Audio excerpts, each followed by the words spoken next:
Is California seeing like a big uptick in rodent populations? So I have a lot of data. Yeah, your rodent population skyrocket. You can see rat activity. And so for somebody who's operating in California, how do you navigate all the regulations? They don't want rodenticides, then let's figure out how to provide it, and you can do whatever you want to the customer. Like, it's thousands of dollars. That could be the straw that breaks the camel's back. If you mandate that I have to do something to provide a healthy living environment and that is more expensive, how is that fair for someone who can't afford it? Welcome to the Bug Bucks Podcast, a podcast designed to turn you into a bug money millionaire.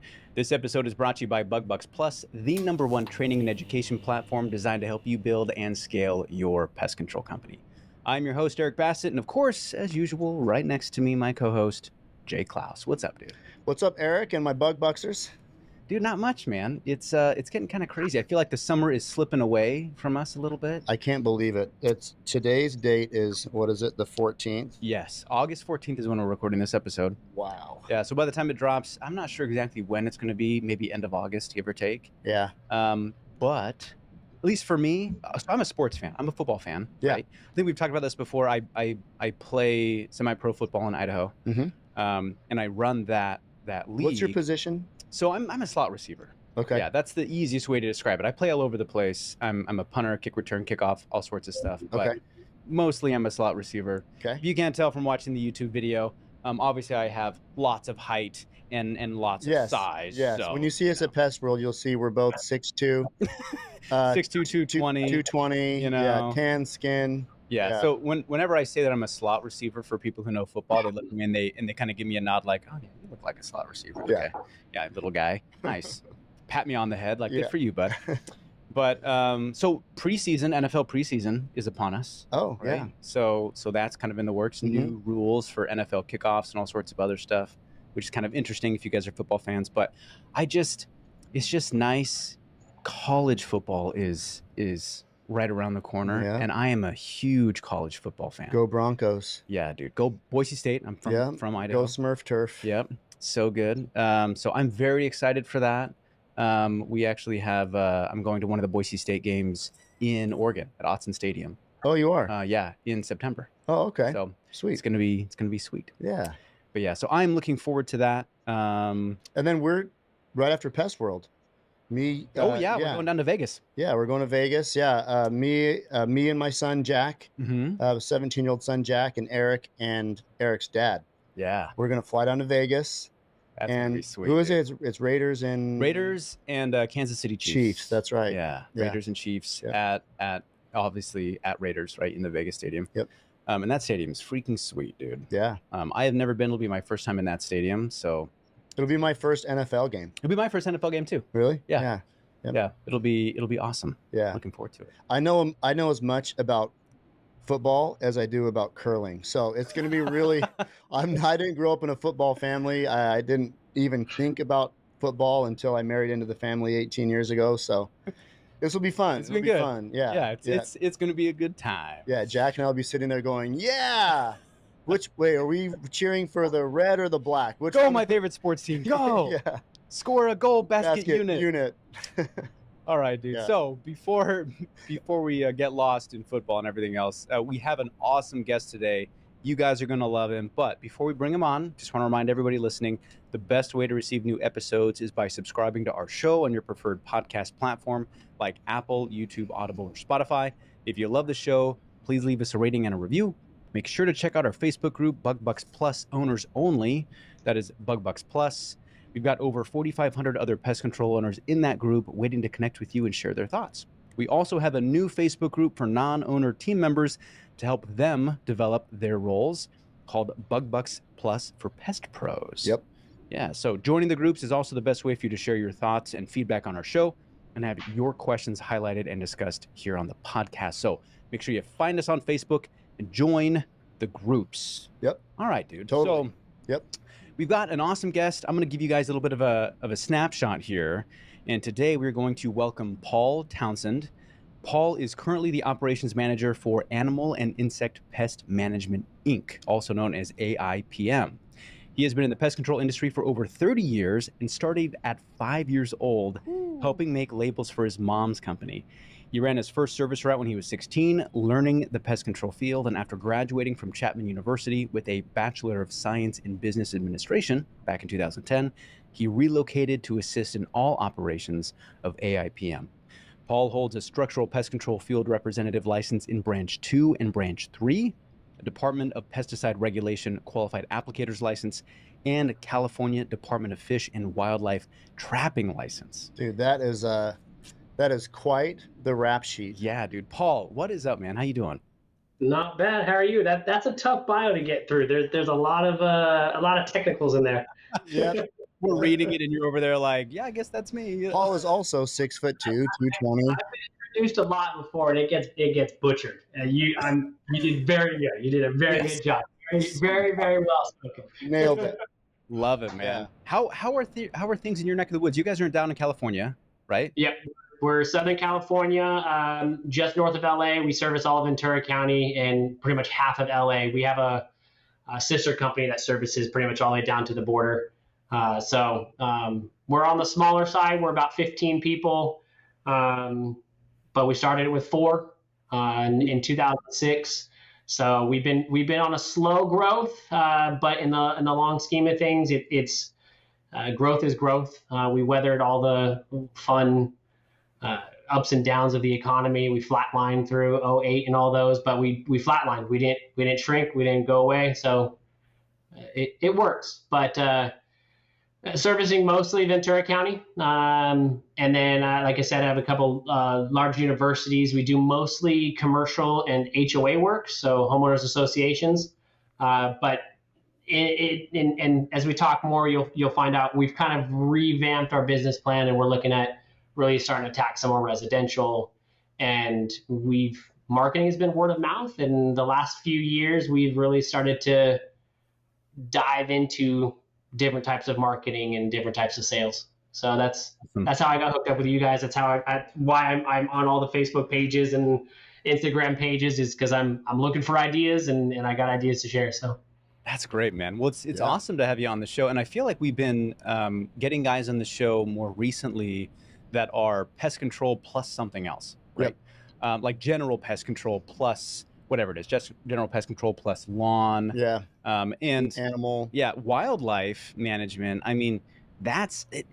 It feels like that's a whole other thing altogether, right? I mean, I don't have enough fingers or toes to count the number of leads that when someone calls in and they're like, hey, do you guys trap X, Y, and Z? I'm like, you guys do raccoons? Nope. Like, oh, don't even want to get into it, right? It's just a whole other foreign thing. So I'd love to dive into that. Maybe just by asking is animal control, was that always a fundamental part of your guys' business? Did you start out doing that, or did you add it in? So it's you got to go back to our original company back in like the late 80s. It started in mostly ag work, so literally gopher control, farm works. It was very, very specific to agricultural. Then it grew into, well, on the ag, on the farms, you've got burrowing rodents, you've got squirrels, you've got raccoons, you got coyotes. So it kind of grew. Nowadays, it's a very small portion of it, but it's still a designation that we carry, and we have to do our CEs. We train our guys, but it's a very unique field. A lot of pest control companies sub to us. They just say, hey, we do the general pest here, and they have a raccoon. Can you handle it? Mm-hmm. And so we honor that. We don't go after them, and we just, sure, here we can handle the squirrels or the raccoons. But what I've seen is obviously people are, especially on the coast, West Coast and East Coast, people are very, very apprehensive on euthanizing animals or even using pesticides, and people get freaked out. And it's been an uphill battle. We do everything by the book. We are very, very, we pride ourselves in being legal. It's very easy to do things illegally, and we pride ourselves in doing things legally. And a lot of times we don't get accounts because of it. In California, it's by law. You are required by law to euthanize a trapped animal. You cannot relocate. It is illegal. And I can call 9 out of 10 companies who do the service, and they say they relocate. And half the time they say they relocate because they don't want to deal with the customer. And the customer is saying, oh, well, I don't want you to kill it. Okay, we won't. So are they lying or are they being illegal? And it's one of those things is where we try to educate, and it's a lot of times at our loss of an account for us. So, but yeah, it's technically a misdemeanor if you relocate any wild animal. Wow. Yeah, Well, misdemeanor. then it just becomes somebody else's problem. But you know what? It is job security. You know what you could do is you could relocate the raccoon, but put a tag on it that says "If found, please call AIPM." If you relocate something, you don't want to be tied to it. We're talking marketing here. Let's go. Why not? Yeah. You know, like obviously operating. So we operate in Washington State, right? And we actually there are differing laws between Washington and Oregon, depending on what trapping and other stuff, and just some ways that we have to adjust the way that we handle our business. And just the whole West Coast, right, has always been a little bit difficult when it comes to, like you said, product like regulation, right? Talk about anticoagulants and all these other different things for rodent control, and what you can put in the ground, what you can't, and we run into some of the craziest regulations between, like we can service for mice and rats, but as soon as you have anything that is a squeezy, grippy trap, then the Department of Agriculture just loses their mind, right?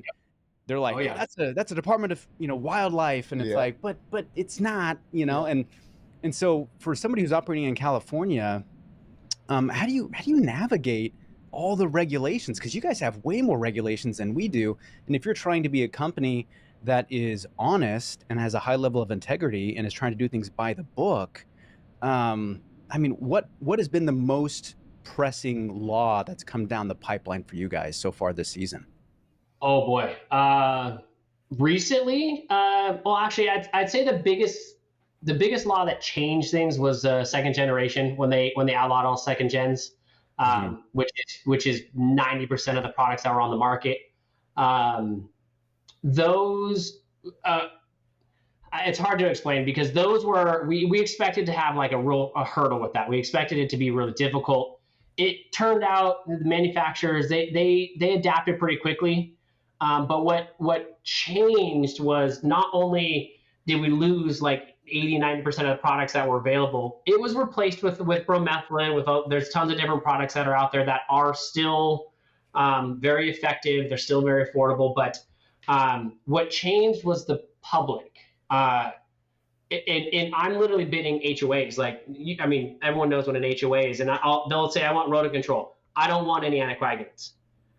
Oh, wow. Do you even know what anticoagulant is? And so how we've adapted to it is, and you'll hear me say it this whole time, educate. We have to talk to our customers, and you have to explain, like, you're just saying no anticoagulants. We can do that. But they're saying no rat bait. And you're like, no. Anticoagulants is still rodenticides. Like, anticoagulants are going, that's a little category. So we still have other acute toxic, we have other products that are still very effective that are not an anticoagulant. And then it snowballs into this, well, what other options you have? And so we have a lot of green options. We've spent the last, don't quote me, 7-8 years really investing a lot of time into rodent control with non-toxic backing. Whether it's everyone knows, put a snap trap in a bait station. That's like that's everyone's go-to. But any operator knows, look at the labor. You're checking every single one. You're opening it. You got to go every week now, every 2 weeks if you're really gutsy. Like, so that's one of the things is we've had to climb that mountain and explain to them, like, we can do whatever you want to the customer. Like, we can do it. Sure. It's thousands of dollars. Like, you're talking an exponentially different price, and then they get freaked out about it, and then you have to bring in, and then they're interested, like, what was that other product? You said it's not an anticoagulant, right? You're right, absolutely. So educating is the one way we've done it, but it's also technology. We are trialing so many different electronic traps, pneumatic traps, Bluetooth traps. Like, we are trialing so many things, but adapting is the only way we've learned to do with it. Adapt, move on. Don't dwell on it, because we get really mad for about a day, and then we're like, you know what? It is what it is. We can't do anything about it. I'm not going to change the laws. I'm not going to change the public opinion across the entire West Coast. It's sorry, they don't want rodenticides, then let's figure out how to provide it, and we'll charge a premium for it. As long as it covers our costs, we're happy with it. So that's really one of the biggest challenges. But the other challenge I briefly touched on is internally dealing with other companies and how other companies just do it illegally, and we haven't figured that one out yet. And that's that one is very frustrating. We get undercut all the time. Half the time we know the company who undercut us. We know how they do it. We have documentation that they do it illegally. They just don't care, and they don't get caught on it. It becomes the cost of business. Yeah, it's funny that you're mentioning this, because this conversation is coming right on the heels of the episode that Eric and I just recorded, where we were talking about almost the same thing, but maybe like more on the sales side, not so much on the service side. But how are you seeing that impacting your business? Number one, all of the regulations surrounding rodenticides. Is California seeing like a big uptick in rodent populations? Yes and no. A lot of my large accounts, I've got a very large university that they have opted to go non-toxic. So I have a lot of data, and maybe we'll talk about that later. Data is huge. Tracking information, having detailed reports on exactly what happened at this station at this time. Data is huge. And I mean, everyone talks about AI and talks about computers and tech. When I talk pest control, I always have a saying like, I hire someone and I'll explain to them, like, you're going to do pest control about 30-40% of the time. The rest of the time, you're tech, your phone, you're communicating, you're texting, you're educating. You actually are not a pest control tech. You are a completely different category. You're a PR person. Treat things when they come up. So yeah, have I seen it? There's a lot of increases in rodents, but it's a lot of it's based on the customer. So I have some customers who budget's not an issue, no rats, no poison. The place is spotless, so we can do it. But then when you start bringing in budgets, the cost of the service is more. So if you keep the cost the same, yeah, your rodent population skyrocket. And I know that for a fact. We've actually sectioned off pieces of different customers that we do non-toxic here. We do monitoring low tox over here, or we just run rodenticides over here, and you can see rat activity, but slowly caught up with, because we then go into something, or no rats. Like it's to us, to professionals, it's common sense, but it is definitely not common sense to customers. Yeah. So, but yeah, that's the biggest change I've seen is providing what the customer wants, letting them know what the cost is going to be, and then them being okay with it or not. So that's one of the biggest changes I've dealt with. Dude, I think that's actually really cool, the way that you described how the position that these technicians are in, right? Because I think a lot of times when we're thinking about a pest professional in the field, it's all about the products and the service that they do, and knowing all the technical data and information, right? But there is such a big part of their position that has to do with communication, right, to the customer. Like, hey, I need you to be a really good communicator. I need you to be a really good educator. I need you to be able to be creative in situations that people are going to be a little bit more sensitive to certain types of products, or just the regulations, right? Hey, obviously knowing what product to use where, but having kind of the forethought to think about a solution ahead of time, right? Yeah. And I feel like, especially what you're saying, is that these new types of solutions end up being more expensive, that more expensive options require a higher quality of company to do it, right? So if I'm a consumer and I'm going to buy pest control from somebody, if you come to my house and I think that you are educated, you're capable, you're professional, you know what you're doing, right? You're fully licensed, and you are showing me all those things, and then you tell me, hey, listen, the best way to handle this situation based on what you're talking about is this, and this is what it costs, right? If it's a higher ticket price than what I usually see, as long as I got all those elements from the guy, I think I'm more willing to buy from that dude. Yep. And so I wanted to see, Paul, if you kind of had any, maybe even anecdotal evidence that as you guys have kind of had to adjust to maybe some of these higher quality, or I should just say, different types of treatment, right? And you've had to train your guys on how to handle these situations. Do you see a reflection in the quality of customers that you get? Do you see better retention, better sales numbers, anything like that as you guys have try to make this switch? And obviously we have to consider in there that you have this whole competitor illegal situation. So we're gonna Yeah. table that Yeah. for a second. But just the customers that you are retaining, do you feel like there's a higher quality of customers from that perspective? It's twofold. I'd say the ones that I retain for longer, they're better. It's the same thing as a technician. If that customer communicates, Mm. if they don't fire you because they saw a rat, but they call you, hey, I saw a rat, and then we respond, okay, we'll go out there, we'll service it. That's a better customer because everyone has those. I saw a rat, you have rodent control here, you're fired. We all have those, and those are not fun customers. But ironically, maybe it's because it's still relatively new. Even when I say a decade, we've been kind of doing these alternative services. Ironically, my longest term customers are their results. They just want results. And so if they're not as sensitive to the rodenticides and they're not as sensitive to chemicals being sprayed, it's the results, the communication, and the education. And you touched briefly on like the different type of technicians. Your technicians become like back in the day, and I wouldn't even say that far, but back in the day, you had your sales team, very different personality than your route team. Oh yeah. Two very different people. That's blended, and because it's all about instant gratification, they want it now. They want someone here today. It used to be, I mean, down to the point 10 years ago, I would get a bid request. Hey, we need a quote. I'd say you'd have it in 5 days, and that was fine. They were happy. Oh, great, 5 days. If I don't give them a price over the phone, they're calling somebody else and they have a price already. Yeah. And someone's probably going to be there the same day servicing.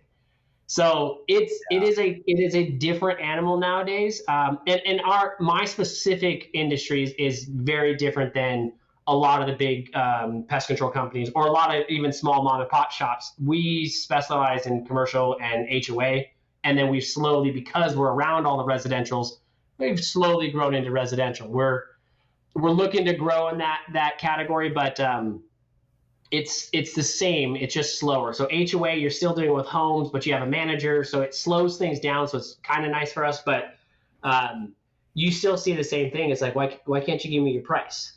Well, you're talking 400 homes. I'm sorry, I can't give you a price of insect control. It's 700 acres. I'm gonna have to go look. So take a peek at it. That's nice. No way. That seems crazy. I mean, there's customer expectations, and then there's just like ridiculous, wild, yeah, right? Oh yeah, man, that's wild. But if you can satisfy the wild expectation without pulling your hair out, you'll have a good customer. Yeah, man. Okay, so within reason, you always have you have the bad eggs, but within reason, if you can satisfy a wild request, you build that relationship, and that's a good thing. We're going to take a quick moment to highlight one of the premier sponsors of the BugBucks Plus platform. If you're looking for a way to drive 5-star reviews, employee and customer engagement, and provide additional tips and bonus compensation for your team members, Applause is the platform for you. Applause makes it easy with their streamlined online platform and app. They give your management team clear and detailed reporting and provide competitive leaderboards that drive employee engagement. And these are just a few of the benefits that Applause delivers. To learn more about how Applause can take your company to the next level, visit ApplauseHQ.com. That's APPLAUSEHQ.com. And remember to ask about special discounts for BugBucks Plus Facebook members and BugBucks Plus subscribers. Now back to the BugBucks podcast. Yeah. And I, part of me always dreamed that I would have like a place for, like a market that you're selling pest control, a market that you're operating in with more educated customers, right? Yeah. Like higher educated customers. Because that's really cool. You're like, oh man, it'd be awesome if I knock on the door and they're like, oh, are you using non-repellents? That's great. I have an ant problem. You're like, wow, that's awesome. But I'm wondering, the narrative that is in your area, where you talk to these people and right off the bat, they're like, no, I don't want any rodenticides. I don't want any anticoagulants. where are these people kind of getting the information? Where does that narrative come from, do you think? I have no idea other than social media in general. I mean, there's full pages that are just talking about you're killing the birds, the owls, the raptors, and that. And we've done it. Like we provide raptors. Like we will, not the bird itself, but we will install raptor poles because that's what the customer wants. But we have a huge disclaimer with it saying your expectations for total rodent control with a raptor pole should be way down. Like you cannot control it because you can't control the food population. You don't know if the bird's going to be there. You will have a bird. You will get some rodent control under. But the answer to your question is I don't know, and I think it's not a subject that people are happy to talk about. It's the same thing with bees. No one wants to kill bees, and neither do we. But at the same time, there are circumstances where in every contract, we have the right to spray the bees. You have no other option. Hospitalized because I had them attack me. I've been attacked from hundreds of yards away. And so, again, it goes back to the good customer, educating them ahead of time. And it's taken years. Our contracts change over and over and over, and we add things, we take things off. We make them sign things like, hey, just so you know. But, I think it's just public opinion, and that can be brought into any category. How do you change public opinion on something? Good luck. I'm not going to tackle that. I would like to educate them. I'd like to educate the ones that are interested in hearing about it. I'm not going to fight it. I mean, it's in the courts. There are animal groups that they have what's it called when you have a person you pay in the Capitol. Not delegates, but a mole. What's it called?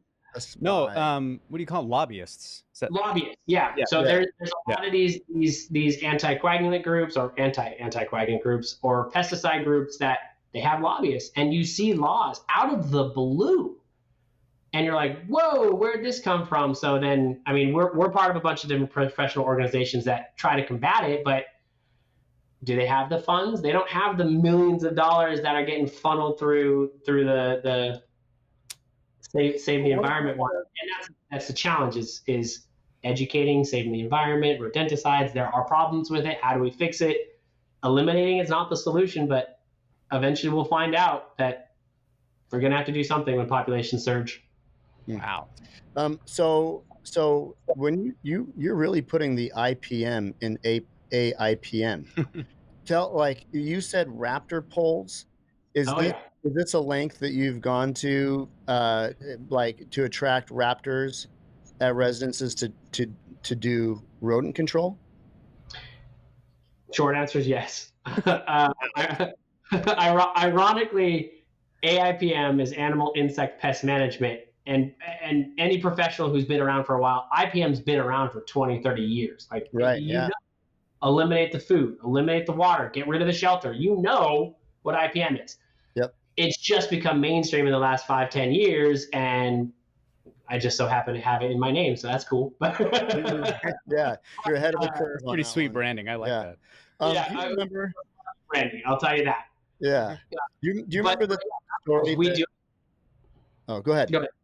Raptor poles we do. We've done owl boxes. Like I said, a bunch of different non-toxic rodent control. Green solutions for sprays. We've tried the oil ones, tried the menthol, tried all of them, and some of them they work in certain circumstances.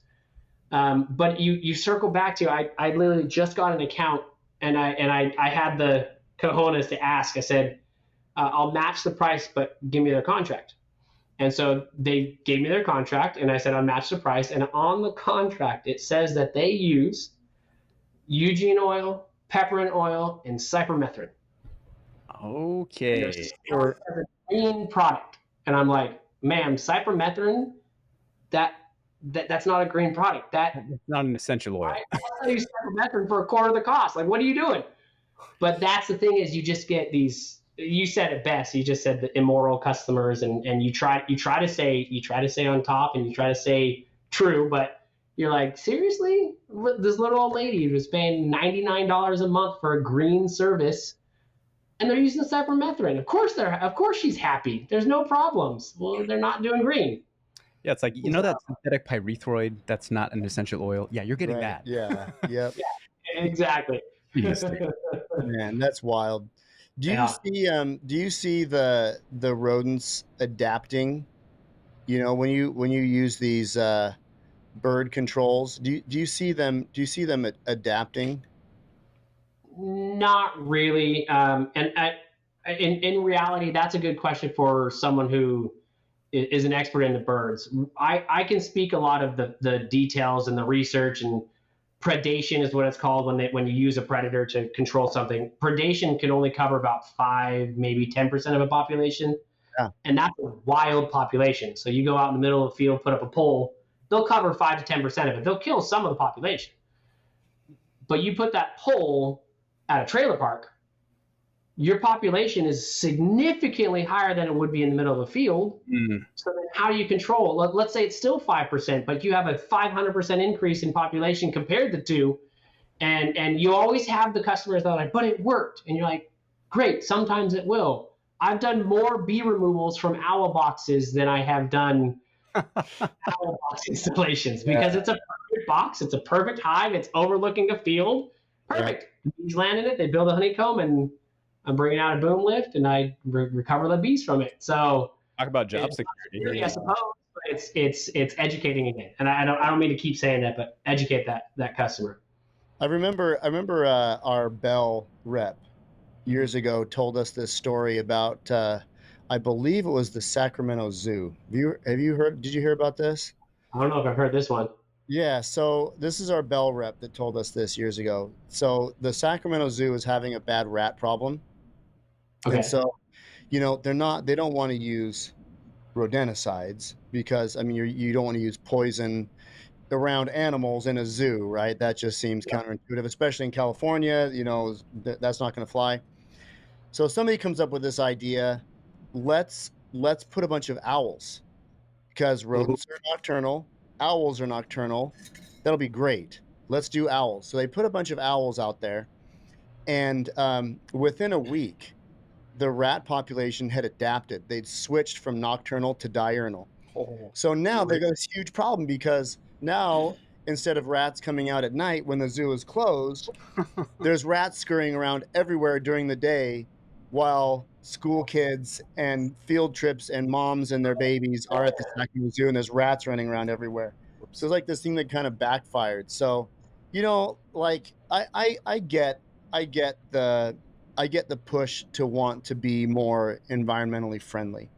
I get the push to want to be a more responsible steward of the environment. But on the other hand, when you have people that don't know a vole hole from a mole mound out there making decisions about pest control, it just doesn't make any sense, because it's not their industry. And so so it just, to me, that whole situation with the Sacramento Zoo, like, it's a perfect illustration that yes, there are ways that we can do things better, but not every better, quote unquote, way is actually going to work. And especially with rodents, you know, rodents are vectors for disease. A couple of years ago, I read a book called Black Death: The Golden Gate. Have you ever read that book? Not that one, but I know where it's going.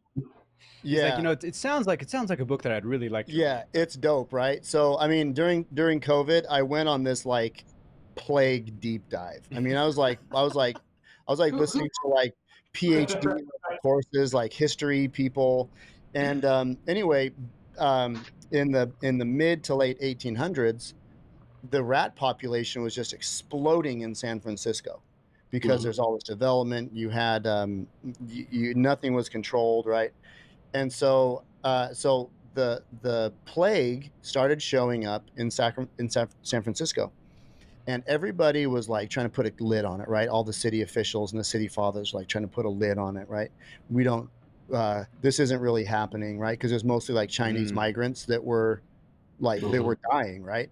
So they're trying to cover it all up. They send this guy out, and the guy says, you know what? I think that it's the fleas on the rats that are carrying the plague bacillus. And they say, you're crazy. And they run the guy out of town, right? And the guy's career is just completely ruined. And then a couple of years later, they bring in this other guy, and the guy verifies, yeah, it's the fleas on the rats that are carrying the plague. And so then they go into this whole rodent eradication thing, and they actually got the San Franciscans involved, where there were kids out there with sticks whacking rats, and they get paid a nickel or whatever for every rat tail they brought in. And so it's just so funny to see that, like, there's this long sordid history with rodents and states like California, where, you know, we're trying to find all these ways to get rid of them, and there just happens to be one way that's like a tried and true proven method to get rid of rodents, but it's become demonized. And so now we're trying to revert. I mean, maybe in Ventura County, maybe you should start handing out rat sticks to all the school kids, and they can get paid a thrifty nickel for each rat that they catch. But I mean, where do you see it going in the future with this ban on rodenticides and having to resort to raptor poles and owl boxes and stuff? Like, where's the future of that? Two different paths. If you want to go the doomsday path, which would immediately change the entire industry, there's a plague outbreak. That happens, opinions will change immediately. They will change overnight. And what's ironic is there are plague outbreaks. That, I mean, I don't know the exact date, but I do believe the last one was like 2020 in I think the hills of Malibu or something like that. Like it's recent. There is bubonic plague. Yeah. Wow. On rodents. Like it's just, that's nature. There's nothing to be scared of. It's just nature, but react appropriately. Yeah. That's the doomsday option. That's an option that may happen. The other one is tech will catch up. Tech will catch up. A new product will come out. Things adapt. And maybe public opinion changes as well. I mean, especially in California, all of the decent products are off the counters. That you can't buy bromadiolone or bromethylene. You can't buy that at the store anymore. Even the sprays you can't buy at the big buck stores. They're limited to, I think, just the borate, the borate category. I don't think there's any what I would like to call professional ingredients. Like, you used to be able to buy dinotefuran and cypermethrin at Home Depot. Just blew your mind. You used to be able to buy 50 pounds of difascinone at a feed store. Wow. I know that because that's where we used to buy it. We used to get supplied from a feed store, obviously legally, but we were supplied by a feed store. They're not allowed to carry it anymore. So things will change, things will adapt. One is bad outbreak, opinions change. The other one is tech will catch up. But I don't know what'll happen first, but you'd said something that piqued an interest of a story that I'd love to share. We did a research study where we actually captured the little cottontail rabbits, the little brown rabbits you see everywhere. And our job was to collect species to them, and send them to UC Davis. And then they did Giardia testing and Calyptosporidium. Don't quote me on that. Whatever the testing, and that was in their droppings. Well, part of that was it Leptosporidium? It might be Leptosporidium. Yeah. Yeah. But we did that. We collected probably 100, 200 species or a specimen. But one of the processes we had to do, and again, family business. So this was still when I was living at home, so I got to experience this. My mom, owner of the company, would literally have the rabbit. She would comb it. And so we had to comb off all of the ticks and fleas. We had to count them. And then take stool samples, package them, put them on ice, send them to UC Davis. And never got the results for the actual testing for the sporidium and all that fun stuff. But in the flea and tick, our record, one rabbit, perfectly healthy rabbit, nothing wrong with it, 100 fleas and almost 300 ticks. What? One rabbit. Because ticks are very small. That's like vomit inducing. That's so gross. It literally looked like you were shaking dirt off this thing. It was so gross. And Margaret, my mom, she literally glove on, and she's like, "This is disgusting." So I obviously have to come run. And so she's combing into a dish, and she's like, "We have to count these." So I'm like, "I'm busy." Oh my gosh. Yeah, in one rabbit. Now, why do I always say that story? There is no service that is legal by EPA, no product, nothing that you can do for rabbits. Dang. Nothing. There's no product for rabbits in California. You can trap them, but rabbits are dumb. I've literally had a beautiful head of lettuce and all sorts of different feed and rabbit feed in a trap, and they're just eating the grass around it. So, which way is it going to go? Is it going to get worse before it gets better? Probably, especially because all the laws have recently changed. Now we don't have diphacinone. They're going after first gens right now, so we won't have chlorphacinone or any of those other ones. They're picking it. What was diphacinone? What was that for? Diphacinone was a rodenticide used in any product. So you can use it for squirrels, you can use it for rabbits, you can use it for mice, you could use it obviously for rats. But they attacked SGARs first, second gens, got rid of a whole bunch of them. Some of them are pretty nasty. I'll give that group. Some of those second gens were pretty nasty. But then they just kept going. They went after diphacinone. Diphacinone was pulled off. I don't know if it was executive order, but it wasn't put to the vote. And all of a sudden, we just got a notification as of January 1st, you can no longer use diphacinone, which was a scramble because we were notified about a month beforehand. And I think we have 20,000 some odd stations. I'd say probably a quarter of those have diphacinone. So we're like, well, we know what we're doing this month. So serviced it, pulled them all out, put a new product in. And so, but again, that's not a cost that gets passed on to the customer because it's part of a service. It's our license. So the customer doesn't feel the heat. So they're like, yeah, I don't want this. I don't want that. It's like, you're limiting. And those who make the laws and those who decide which ones to pass and enact they don't have the experience. I think Eric, you'd mentioned on it. They're not the ones that know what's going on.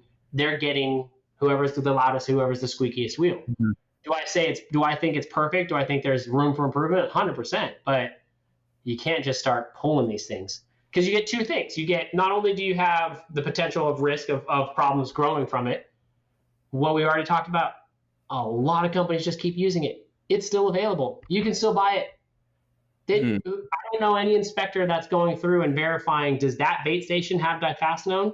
You can't tell if it's not labeled properly. Are they lying on the label? Like, there's so many red flags, and I try not to sound like I'm complaining or whining, but it gets old. It gets old when you lose accounts because someone's just, they don't do it by the law, and it's cheaper. Wow. It's such a difficult thing to navigate because, I mean, so imagine if you are a manufacturer, right? And you obviously have invested millions of dollars into the development, research, R&D of whatever anticoagulant or alternative. Mm-hmm. And then you work so hard, you do all this testing for efficacy and all these other things. And then you market it. You bring it to market, you get it to pest control owners, put it in the hands of these guys that are actually doing out the work and the service and everything else. Yep.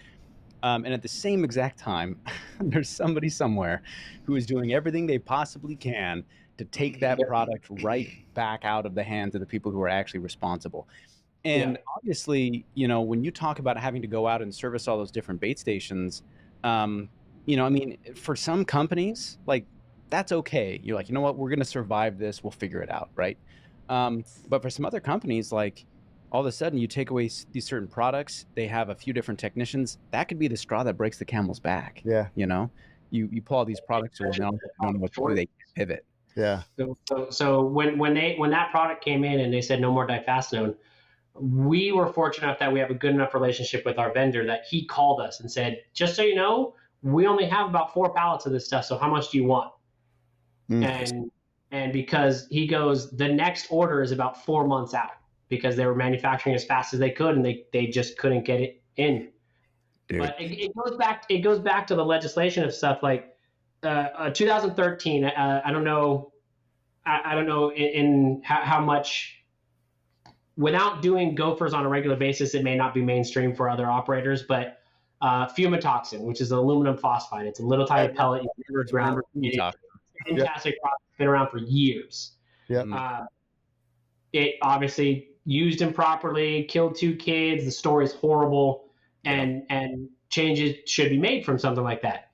However, the changes that were made were a little on the extreme side, and then that change that was made allowed things to just get added. So again, on top of our game, we're trying to be as legal as possible. Okay, no more aluminum phosphide. Only where it's allowed. 100 feet from structures. Got to put an NOI in. You got to have all this stuff.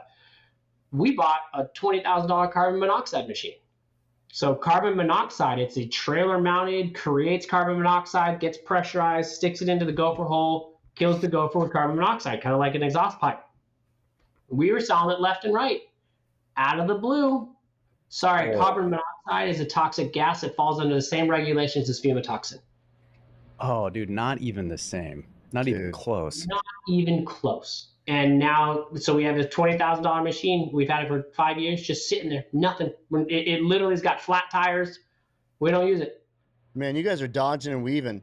It's Yeah.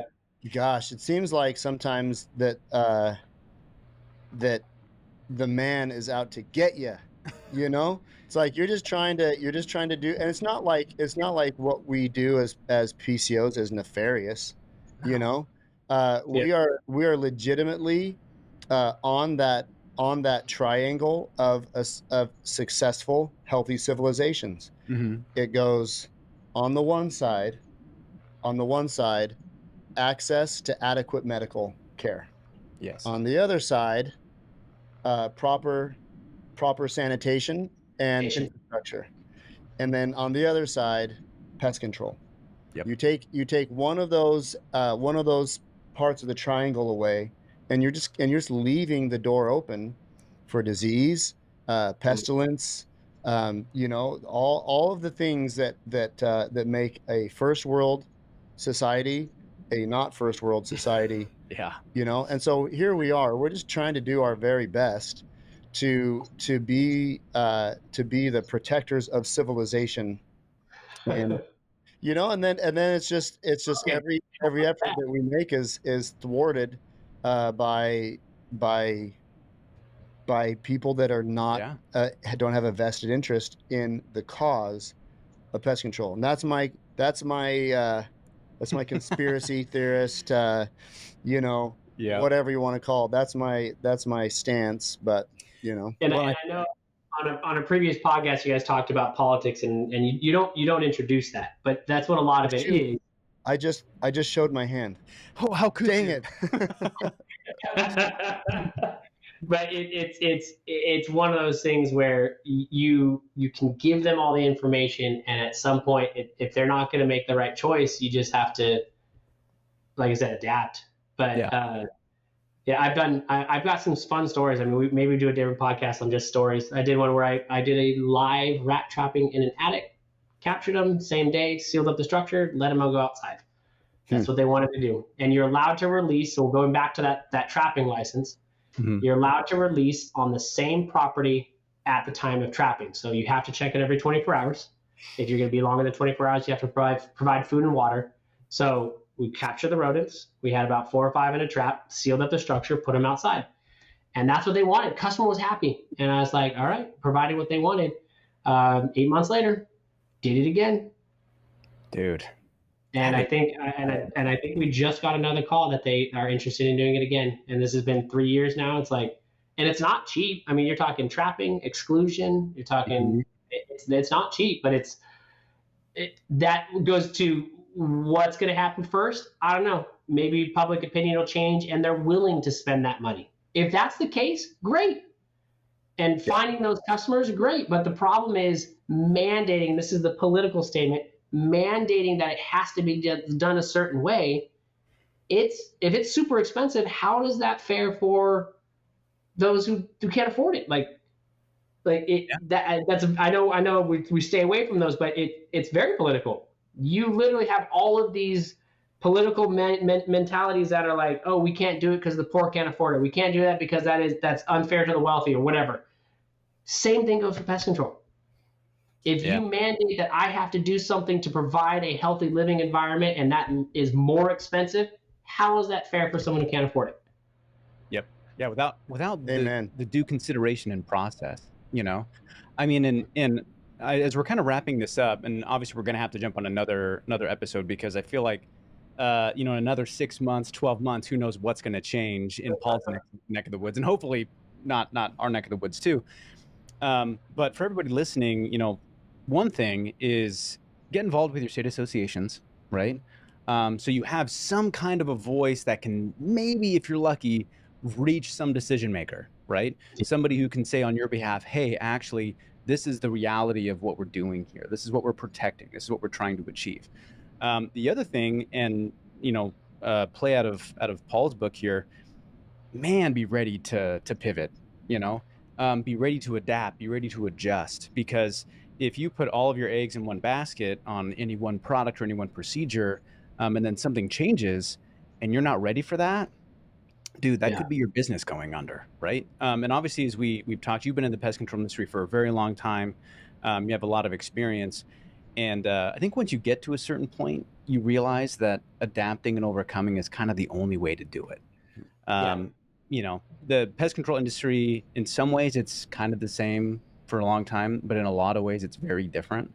And we have a different type of PCO that has to be at the helm of all those ships. Yep. So, Totally. Paul, this has been great, man. This is an awesome conversation. I know it's going to be super helpful to all of our listeners. We're going to have you back soon. Oh, yeah. It'll be great. And of course, for everybody else that's listening in, thank you guys for taking the time. If you have a coworker or a manager or an owner who could benefit from listening to this episode, the best way to say thank you to us is to share this episode with them. If you haven't joined the Facebook groups yet, go find the groups and join. It's Bug Bucks Plus. Lots of information, great connections there. If you have a topic you want discussed on the show, drop it in the group. As always, this episode is brought to you by Bug Bucks Plus, the #1 training and education platform designed to help you build and scale your pest control company. Visit bugbucksplus.com to sign up and start building today. And don't forget to subscribe. Thanks again for listening in, and until next time, keep building those pest control companies. You're listening to the Bug Bucks Podcast, hosted by Eric Bassett and Jake Klaus.